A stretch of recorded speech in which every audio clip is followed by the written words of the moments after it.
Le moment est immortalisé dans la liaison radio des pilotes d'avions furtifs israéliens F-35. Dans leur champ de vision, deux drones tirés depuis l'Iran.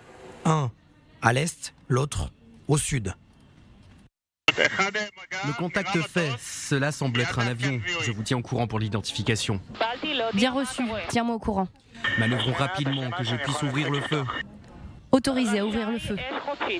On vient de recevoir l'autorisation de frapper la cible. Lancement des munitions, la cible a été touchée. Bien reçu. J'ai clairement une identification de la cible, je peux la détruire.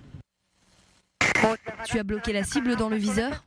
Tour de contrôle, missile lancé sur la cible, cible interceptée. La scène s'est déroulée en mars 2021, la première fois au monde que des avions F-35 interceptent de telles cibles en mouvement.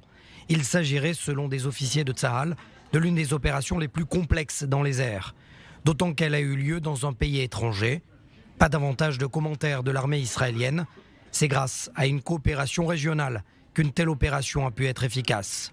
Au sol, voici les débris, ce qu'il reste du Shahid 197, un drone iranien capable de parcourir la distance de 3000 km à une vitesse moyenne de 130 km/h, à une hauteur de 150 à 400 mètres du sol. Ces drones, détruits en mars 2021, emportaient avec eux une cargaison de plusieurs pistolets, direction la bande de Gaza.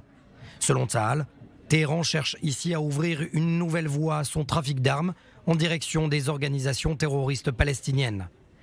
Dernier incident en date, mai 2021. Des milices chiites pro-iraniennes en Irak ont tiré un drone bourré d'explosifs, détruit au-dessus de la vallée du Jourdain. Pour Tsahal, la guerre contre les drones iraniens n'est pas un problème israélien, mais régional.